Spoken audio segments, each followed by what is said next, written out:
Hello ಗುರು, ಎಲ್ಲರಿಗೂ ನಮಸ್ತೆ. Welcome back to Nikhil talks YouTube channel. ಗುರು, RCB ಚೆಪೋಕ್ ಬದ್ಧಕೋಟೆ, ಚೆನ್ನೈ ಬದ್ಧಕೋಟೆನ ಭೇದಿಸಿದ್ದಾಯ್ತು. 6155 ದಿನಗಳ ಬಳಿಕ RCB ಚೆಪೋಕ್ ಅಲ್ಲಿ ಗೆದ್ದಿದ್ದಾಯ್ತು ಗುರು. 2008ರಲ್ಲಿ ಗೆದ್ದಿರ್ತಾರೆ. ರಾಹುಲ್ ದ್ರಾವಿಡ್, ಅನಿಲ್ ಕುಂಬ್ಳೆ ಅವರೆಲ್ಲ ಇರ್ತಾರಲ್ಲ, ಅವಾಗ ಗೆದ್ದಿರ್ತಾರೆ RCB. ಅದಾದ ನಂತರ ನಿನ್ನೆ RCB CSK ನ ಚೆಪೋಕ್ ಅಲ್ಲಿ ಬೀಟ್ ಮಾಡ್ತಾರೆ. ನಿನ್ನೆ ನನಗೆ ಏನಪ್ಪಾ ಅನ್ಸಿದ್ದು ಅಂದ್ರೆ, ಪೋಸ್ಟ್ ಮ್ಯಾಚ್ ಪ್ರೆಸೆಂಟೇಷನ್ ಅಲ್ಲಿ ಋತುರಾಜ್ ಗಾಯಕ್ವಾಡ್ ಏನಕ್ಕೆ ಅಷ್ಟೊಂದು ಉರ್ಕೊಂಡಿದ್ಲು. RCB ಗೆದ್ದಿದ್ದು ಓಕೆ, 50 ರನ್ ಇಂದ ಬೀಟ್ ಮಾಡಿರೋದು ನಾವು, ಕಡಿಮೆ ಮಾರ್ಜಿನ್ ಅಲ್ಲ. 50 ರನ್ ಇಂದ ಬೀಟ್ ಮಾಡಿದ್ದು RCB ಆಲ್ರೌಂಡ್ ಪರ್ಫಾರ್ಮೆನ್ಸ್ ಅಂತಾನೆ ಹೇಳ್ಬೋದು. ಬ್ಯಾಟಿಂಗ್ ಅಲ್ಲಿ ಎಕ್ಸೆಪ್ಷನಲ್ ಬ್ಯಾಟಿಂಗ್ ಗುರು. 196 ರನ್, ಆಕ್ಚುಲಿ ಪಾರ್ ಸ್ಕೋರ್ ಕಿಂತ 25 ರನ್ ಜಾಸ್ತಿನೇ ಹೊಡೆದಿದ್ದ ಅಂತಾನೆ ಹೇಳ್ಬೋದು. 175 ರನ್ ಪಾರ್ ಸ್ಕೋರ್ ಅಂದ್ರೆ 196 ರನ್ ನ ಕಲೆ ಹಾಕ್ತಾರೆ RCB. ಎಕ್ಸೆಪ್ಷನಲ್ ಬ್ಯಾಟಿಂಗು ಮತ್ತೆ ಎಕ್ಸೆಪ್ಷನಲ್ ಬೌಲಿಂಗು. ಮತ್ತೆ ಇಲ್ಲಿ ನೋಡಿ, ನಿನ್ನೆ RCB ಟಾಸ್ ಗೆಲ್ಲಿಲ್ಲ, CSK ಟಾಸ್ ಗೆದ್ದಿದ್ದು. ಅವ್ರ ಕೈಲೇ ಇತ್ತು ತಾನೆ ಏನ್ ಮಾಡ್ಬೇಕು ಅಂತ, ಅವರಿಗೆ ಇತ್ತು ಡಿಸಿಷನ್ ಏನ್ ತಗೊಂಡ್ತಾರೆ ಅಂತ. ಅವ್ರು ತಗೊಂಡಿದ್ದು ನಾವು ಬೋಲ್ ಮಾಡ್ತೀವಿ, ನಾವು ಚೇಸ್ ಮಾಡ್ತೀವಿ ಅಂತ. ಮತ್ತೆ ಅಲ್ಲಿ ಡ್ಯೂ ಬರಲ್ಲ ಅಂತ ಮುಂಚೆನೆ ಗೊತ್ತಿತ್ತು. ಡ್ಯೂ ಬರ್ತಿಲ್ಲ ಚೆಪೋಕ್ ಅಲ್ಲಿ, ಇವತ್ತು ಬರೋ ಸಾಧ್ಯತೆ ಕಡಿಮೆ, ಡ್ಯೂ ಇರಲ್ಲ ಅಂತ ಮುಂಚೆನೆ ಗೊತ್ತಿತ್ತು. ಆದ್ರೂ ಅವರು ಚೇಸ್ ಮಾಡ್ತೀವಿ ಅಂತಾರೆ. ಅದು ಅವ್ರು ತಗೊಂಡಿದ್ದ ಡಿಸಿಷನ್. ಮತ್ತೆ RCB ಫಸ್ಟ್ ಬ್ಯಾಟಿಂಗ್ ಆಡ್ತಾ ಅಂತ ಪಿಚ್ ಅಲ್ಲಿ ಆಕ್ಚುಲಿ ಪವರ್ ಪ್ಲೇದಲ್ಲಿ ಫಿಲ್ ಸಾಲ್ಟ್ ಎಕ್ಸೆಪ್ಷನಲ್ ಬ್ಯಾಟಿಂಗ್ ಅವರು ಇದನ್ನ ರನ್ ರೇಟ್ ನ ಮೇಂಟೈನ್ ಮಾಡಿದ್ದ. ಅದಾದ ನಂತರ ದೇವದತ್ ಪಡಿಕ್ಕಲ್. ಆಕ್ಚುಲಿ ಪಿಚ್ ಅಷ್ಟು ಈಸಿ ಇರಲಿಲ್ಲ ಬ್ಯಾಟಿಂಗ್ ಆಡೋದಕ್ಕೆ. ಎಕ್ಸೆಪ್ಷನಲ್ ಬ್ಯಾಟಿಂಗ್ ಆಡಿ 16 ಬಾಲ್ 32 ರನ್ ಹೊಡೆದು 200 ಸ್ಟ್ರೈಕ್ ರೇಟ್ ಅಲ್ಲಿ ಆಡ್ತಾರೆ ಫಿಲ್ ಸಾಲ್ಟ್. ಅವ್ರು ಔಟ್ ಆದ ನಂತರ ಬರೋದು ದೇವದತ್ ಪಡಿಕ್ಕಲ್. ಅವ್ರಿಗೆ ಒಂದು ರೋಲ್ ಕೊಟ್ಬಿಟ್ಟಿದ್ದಾರೆ. ದಿನೇಶ್ ಕಾರ್ತಿಕ್ ಅವ್ರಿಗೆ ಕೊಟ್ಟಿರೋ ರೋಲ್ ಏನಂದ್ರೆ, ಹೋಗ್ಬಿಟ್ಟು ಗುದ್ದಾಡಿ, ಸುಮ್ನೆ ನೀವು ನಿಧಾನಕ್ಕೆ ಆಡೋದು, ಕನ್ಸಾಲಿಡೇಟ್ ಮಾಡ್ಕೊಂಡು ಆಡೋದು ಅದೆಲ್ಲ ಅವಶ್ಯಕತೆ ಇಲ್ಲ. ನಿಮ್ ಕಡೆಯಿಂದ ಒಂದು ಕ್ಯಾಮಿಯೋ ಎಕ್ಸ್ಪೆಕ್ಟ್ ಮಾಡ್ತಿದೀವಿ.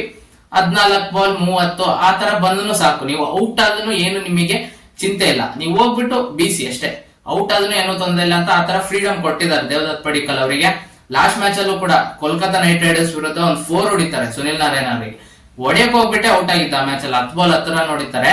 ನಿನ್ನೆ ಮ್ಯಾಚ್ ಅಲ್ಲಿ 14 ಬಾಲ್ 27 ರನ್, ಕ್ರೂಷಿಯಲ್ ರನ್ಸ್ ಕಲೆ ಹಾಕ್ತಾರೆ. ಆ ಕ್ಯಾಮಿಯೋ ಬೇಕಿತ್ತು, ಏನಕ್ಕಂದ್ರೆ ಆ ರನ್ ರೇಟ್ ನ ಬೀಳಕ್ ಬಿಡ್ಲಿಲ್ಲ ಅವರು. ಅದನ್ನ ಹಂಗೆ ಕಂಟಿನ್ಯೂ ಮಾಡ್ಕೊಂಡು ಹೋದ್ರು. ವಿರಾಟ್ ಕೊಹ್ಲಿ ಅವರು ಆಕ್ಚುಲಿ ಸ್ಟಾರ್ಟಿಂಗ್ ಅಲ್ಲಿ ಸ್ಟ್ರಗಲ್ ಮಾಡ್ತಿದ್ರು, ಪಿಚ್ ಅಷ್ಟು ಈಸಿ ಇರ್ಲಿಲ್ಲ ಬ್ಯಾಟಿಂಗಿಗೆ. ಬೇರೆಯವರೆಲ್ಲ ಬಂದು ಸಖತ್ ಆಡ್ತಿದ್ರು, ಇವರು ಒಂದ್ ಕಡೆ ಆಡ್ತಿದ್ರು. ಅವಾಗ ಪತಿರಾಣ ಒಂದು ಬೌನ್ಸರ್ ಆಗ್ತಾರೆ. ಅವಾಗ ರೊಚ್ಚಿಗೆದ್ದ ವಿರಾಟ್ ಕೊಹ್ಲಿ ಬಿಡ್ತಾರ, ತಲೆಗೆ ಹಾಕ್ತಾರೆ. ಮತ್ತೆ ಸೆಕೆಂಡ್ ಬಾಲ್ ಮತ್ತೆ ಅಲ್ಲಿಗೆ ತಲೆಗೆ ಹಾಕಕ್ ಹೋಗ್ತಾರೆ. ಅದನ್ನ 6 ಹೊಡಿತಾರೆ ವಿರಾಟ್ ಕೊಹ್ಲಿ. ಮತ್ತೆ ಸೆಕೆಂಡ್ ಬಾಲ್ ಮತ್ತೆ 4 ಹೊಡಿತಾರೆ. ಅದು ಅವ್ರನ್ನ ರೊಚ್ಚಿಗೇಳ್ಸಂಗ್ ಮಾಡಿದ್ವಿ ಇವರು ಪತಿರಾಣ. ಅವಾಗ ಅಲ್ಲಿ ಒಂದು 6 ಒಂದು 4 ಬಂತು. ಅದಾದ್ಮೇಲೆ ಔಟ್ ಆಗ್ತಾರೆ ನೂರ್ ಅಹಮದ್ ಅವರಿಗೆ. ನೋಡಿ, ನಿನ್ನೆ ವಿರಾಟ್ ಕೊಹ್ಲಿ ಅವ್ರದ್ದು crucial innings 30 ball 31 run. Rajat Patidar ಅವ್ರದ್ದು 3 ಚಾನ್ಸ್ ಅವರೇ ಬಿಟ್ಟಿದ್ದು. ದೀಪಕ್ ಕೂಡ ಒಂದ್ ಕ್ಯಾಚ್ ಬಿಡ್ತಾರೆ, ರಾಹುಲ್ ತ್ರಿಪಾಠಿ ಒಂದ್ ಕ್ಯಾಚ್ ಬಿಡ್ತಾರೆ, ಖಲೀಲ್ ಅಹಮದ್ ಅವ್ರ ಒಂದ್ ಕ್ಯಾಚ್ ಬಿಡ್ತಾರೆ.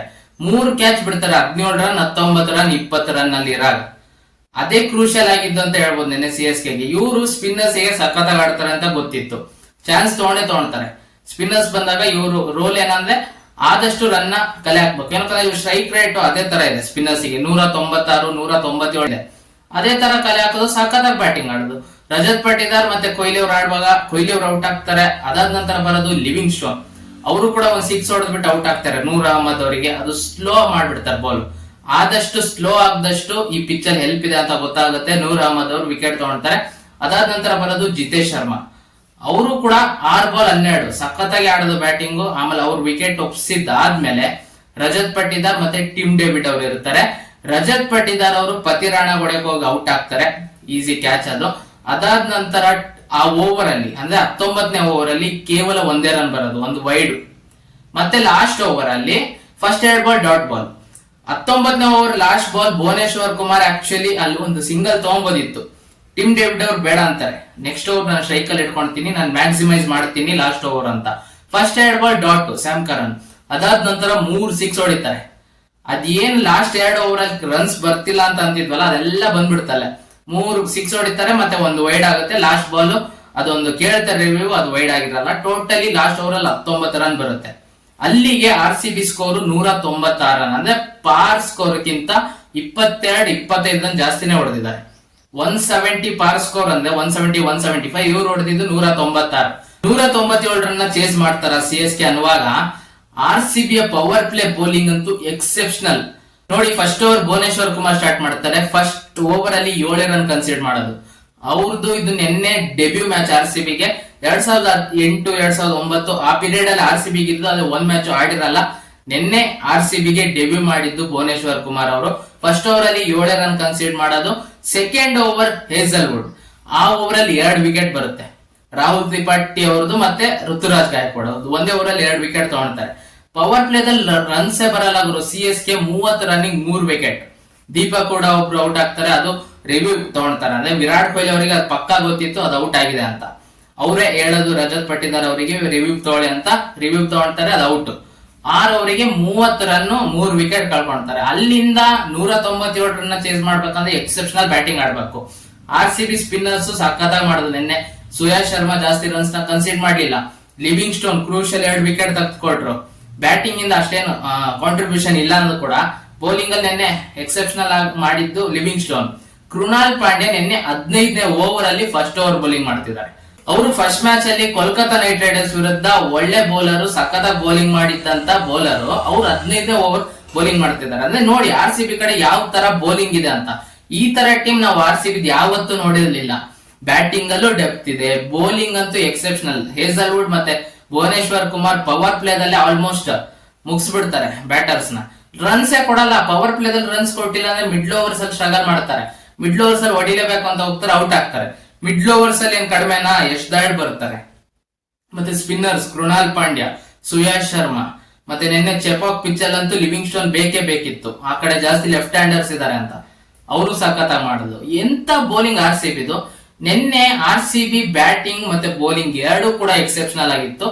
RCBಗೆ ಕ್ರೆಡಿಟ್ ಕೊಡಬೇಕು.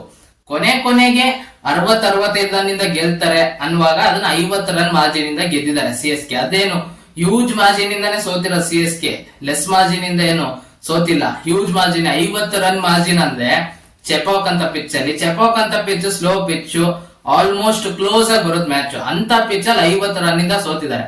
ಹ್ಯೂಜ್ ಮಾರ್ಜಿನ್ ಇಂದ ಸೋತಿದ್ದಾರೆ, ಅದನ್ನ ಒಪ್ಕೊಬೇಕು. ನಿನ್ನೆ ಪೋಸ್ಟ್ ಮ್ಯಾಚ್ ಅಲ್ಲಿ ಏನಾಗುತ್ತೆ ಅಂದ್ರೆ ಋತುರಾಜ್ ಗಾಯಕ್ವಾಡ್ ಅವರಿಗೆ ಒಂದು ಪ್ರಶ್ನೆ ಕೇಳ್ತಾರೆ. 196 ರನ್ ಅದನ್ನ ಗೆಟ್ಟಬಲ್ ಸ್ಕೋರ್ ಅಲ್ವಾ, ಚೇಸ್ ಮಾಡ್ಬೋದಿತ್ತಲ್ವಾ ಅಂತ ಪ್ರಶ್ನೆ ಬಂದಾಗ ಅವ್ರೇನ್ ಹೇಳ್ತಾರೆ, ಸ್ಟಿಕ್ಕಿ ಆಗಿತ್ತು ವಿಕೆಟ್, ಅಷ್ಟು ಈಸಿ ಇರ್ಲಿಲ್ಲ ರನ್ಸ್ ಮಾಡಕ್ಕೆ.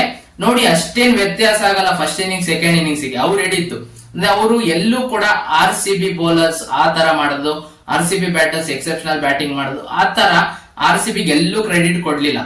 ವಿಕೆಟ್ ಸ್ಟಿಕ್ಕಿ ಆಗಿತ್ತು, ಅದು ಇದು ರೀಸನ್ ಹೇಳಿದ್ರು. ಅದಾದ ನಂತರ ಅಂದ್ರೆ ಅವರು ನೋಡಿ ಋತುರಾಜ್ ಗಾಯಕ್ವಾಡ್ ಸೆಕೆಂಡ್ ಓವರ್ ಅಲ್ಲಿ ಬ್ಯಾಟಿಂಗ್ ಬರುತ್ತಾರೆ, ಅದೇ ಓವರ್ ಅಲ್ಲಿ ವಿಕೆಟ್ ಒಪ್ಪಿಸ್ತಾರೆ ಹೇಸಲ್ವುಡ್ ಅವರಿಗೆ. ಸಖತ್ತಾಗಿ ಬೌಲಿಂಗ್ ಮಾಡಿದ್ರು ಹೇಸಲ್ವುಡ್ ಮತ್ತೆ ಭುವನೇಶ್ವರ್ ಕುಮಾರ್. ಅವ್ರಿಗೆ ಕ್ರೆಡಿಟ್ ಕೊಡ್ತಿಲ್ಲ. ಅದಕ್ಕೆ ಮತ್ತೆ ಒಂದು ಕ್ರಾಸ್ ಕ್ವಶನ್ ಹಾಕ್ತಾರೆ ಋತುರಾಜ್ ಗಾಯಕ್ವಾಡ್ ಅವರಿಗೆ, ಭುವನೇಶ್ವರ್ ಮತ್ತೆ ಹೇಸಲ್ವುಡ್ ಎಕ್ಸೆಪ್ಷನಲ್ ಬೌಲಿಂಗ್ ಮಾಡೋದಲ್ಲ ಪವರ್ ಪ್ಲೇದಲ್ಲಿ ಅಂತ. ಅವಾಗ್ಲೂ ಕೂಡ ಅವ್ರು ಸಖತ್ತಾಗಿ ಬೌಲಿಂಗ್ ಮಾಡೋದಂತ ಹೇಳಲೇ ಇಲ್ಲ. ವಿಕೆಟ್ ಹಂಗಿತ್ತು ಹಿಂಗಿತ್ತು ಅಂತ ಹೇಳುದು. ಮತ್ತೆ ಇದು ಹ್ಯೂಜ್ ಮಾರ್ಜಿನ್ ಲಾಸ್ ಅಲ್ವಂತೆ ಅವರಿಗೆ. ಇದು ಸ್ವಲ್ಪ ನಾವು ಲೆಸ್ ಮಾರ್ಜಿನ್ ಇಂದಾನೆ ಸೋತಿದೀವಿ, ಕೇವಲ 50 ರನ್ ಇಂದ ಸೋತಿದೀವಿ ಅಂತಾರೆ.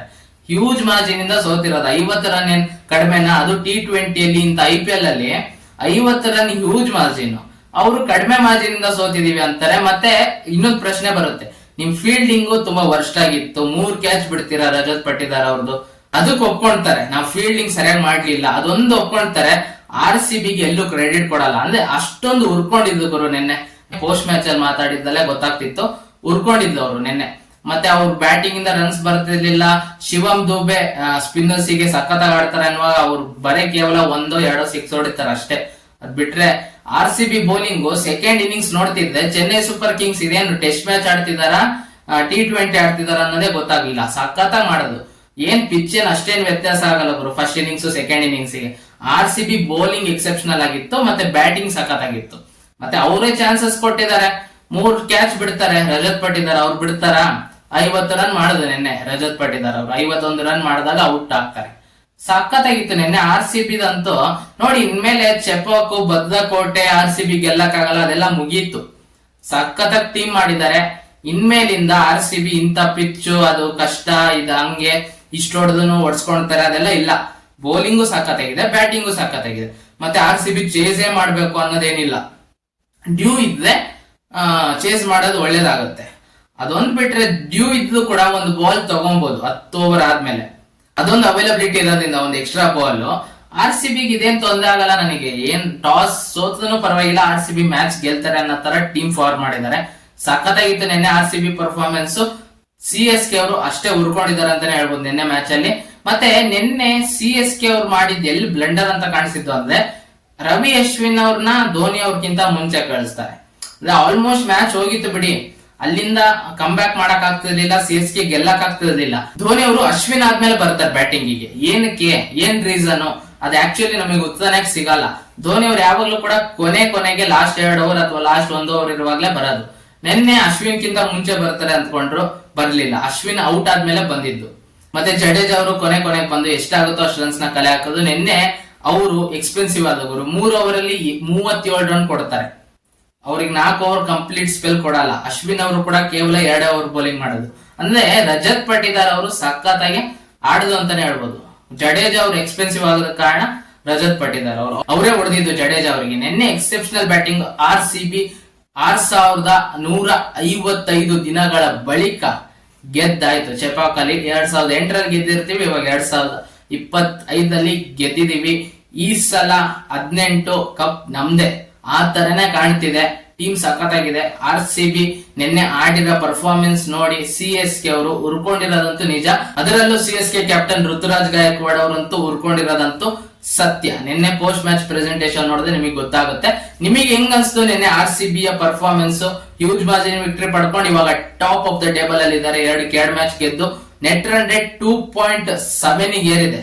ಸಿ ಎಸ್ ಗೆ ನಿನ್ನೆ ನೆಟ್ ರನ್ ರೇಟ್ -1 ಪಾಯಿಂಟ್ ಹೋಗಿದೆ. -0 ಪಾಯಿಂಟ್ ಅಲ್ಲ, -1 ಪಾಯಿಂಟ್ ಹೋಗಿದೆ. ಇವಾಗ ಅವರು ಅದನ್ನ net run rate come back ಮಾಡ್ಬೇಕಂದ್ರೆ ಗೆಲ್ಬೇಕಷ್ಟೇ, ಗೆದ್ದೆ ಬರ್ಬೋದು ಪ್ಲೇ ಆಫ್ಸ್ ಗೆ. ಆರ್ ಸಿ ಬಿದು ನೆಟ್ ರನ್ ರೇಟ್ ಏನ್ ಅಷ್ಟೇನ್ ಕ್ರೂಷಿಯಲ್ ಇಲ್ಲ, ಗೆಲ್ತಾ ಹೋಗ್ಬೇಕು. ಅವಾಗ ನೆಟ್ ರನ್ ರೇಟ್ ಇದಕ್ ಬರಲ್ಲ. ಆರ್ ಸಿ ಬಿ ಇದೇ ತರ ಗೆಲ್ತಾ ಹೋಗ್ಲಿ. ನೆಕ್ಸ್ಟ್ ಆರ್ ಸಿ ಬಿ ಆಡ್ತಿರೋದು ಚಿನ್ನಸ್ವಾಮಿ ಸ್ಟೇಡಿಯಂ ಅಲ್ಲಿ. ಅವರ ಮೊದಲನೇ ಪಂದ್ಯ 2025 ಟಾಟಾ IPL 2025 ಅಲ್ಲಿ ಗುಜರಾತ್ ಟೈಟನ್ಸ್ ವಿರುದ್ಧ ನಮ್ಮ ಚಿನ್ನಸ್ವಾಮಿ ಸ್ಟೇಡಿಯಂ ಅಲ್ಲಿ ಆಡ್ತಿದ್ದಾರೆ ಏಪ್ರಿಲ್ 2ನೇ ತಾರೀಕು. ಆ ಮ್ಯಾಚ್ ಗೆದ್ದು R C B top of the table ಅಲ್ಲಿ ಇರ್ಲಿ ಅಂತ ಕೇಳ್ಕೊಂತಾ ಈ ಸೀಸನ್ ಅಲ್ಲಿ R C B top 2 position ಗೆ ಟಾರ್ಗೆಟ್ ಮಾಡಬೇಕು. ಪ್ಲೇ ಆಫ್ಸ್ ಅಲ್ಲಿ ಟಾಪ್ 2 ಪೊಸಿಷನ್ ಅಲ್ಲಿ ಇದ್ದಾಗ ಕ್ವಾಲಿಫೈಯರ್ 1 ಅಲ್ಲಿ ಏನಾದ್ರು ಹಿನ್ನಡೆ ಆದ್ರೆ, ಸೋತ್ರೆ ಇನ್ನೊಂದು ಅವಕಾಶ ಇರುತ್ತೆ ಕ್ವಾಲಿಫೈಯರ್ 2 ಆಡೋದಕ್ಕೆ. ಎಲಿಮಿನೇಟರ್ ಅಲ್ಲಿ ಹೋಗ್ತೀವಿ ನಾವು ಎಷ್ಟೋ ಸಲ ನೋಡಿ. ರೀಸೆಂಟ್ ಅಲ್ಲಿ ಪ್ಲೇ ಆಫ್ಸ್ ಅಲ್ಲಿ ಎಲಿಮಿನೇಟರ್ ಅಲ್ಲಿ ಹೋಗ್ತೀವಿ, ಸೋಲ್ತೀವಿ. ಅದೇ ಆಗ್ತಿದೆ. ಅದಕ್ಕೆ ಟಾಪ್ 2 ಪೊಸಿಷನ್ ಗೆ ಟಾರ್ಗೆಟ್ ಮಾಡ್ಬೇಕು ಆರ್ ಸಿ ಬಿ. ಒಳ್ಳೆ ಕೇಪಬಿಲಿಟಿ ಇದೆ ಆರ್ ಸಿ ಬಿ ಗೆ ಟಾಪ್ 2 ಪೊಸಿಷನ್ ಅಲ್ಲಿ ಎಂಡ್ ಆಗೋದಕ್ಕೆ. ನಿಮಗೆ ಹೇಗನ್ಸ್ತು ನಿನ್ನೆ R C B match C S K ವಿರುದ್ಧ? ಅದನ್ನ ಕಮೆಂಟ್ ಬಾಕ್ಸ್ ಅಲ್ಲಿ ತಿಳಿಸಿ ಅಂತ ಹೇಳ್ತಾ, ಈ ವಿಡಿಯೋ ಇಷ್ಟ ಇದ್ದರೆ ವಿಡಿಯೋಗೆ ಒಂದು ಲೈಕ್ ಮಾಡಿ, ಶೇರ್ ಮಾಡಿ, ಮತ್ತೆ ಸಬ್ಸ್ಕ್ರೈಬ್ ಮಾಡ್ಕೊಳ್ಳೋದನ್ನ ಮರಿಬೇಡಿ. ನಮ್ಮ ಚಾನಲ್ ನ ಸಬ್ಸ್ಕ್ರೈಬ್ ಮಾಡ್ಕೊಂಡು ಸಪೋರ್ಟ್ ಮಾಡಿ ಅಂತ ಕೇಳ್ತಾ ಈ ವಿಡಿಯೋ ನಿಮಗೆ ಮುಗಿಸ್ತಿದ್ದೀನಿ. ಮತ್ತೆ ಇನ್ನೊಂದು ವಿಡಿಯೋ ಬರ್ತೀನಿ ಗುರು.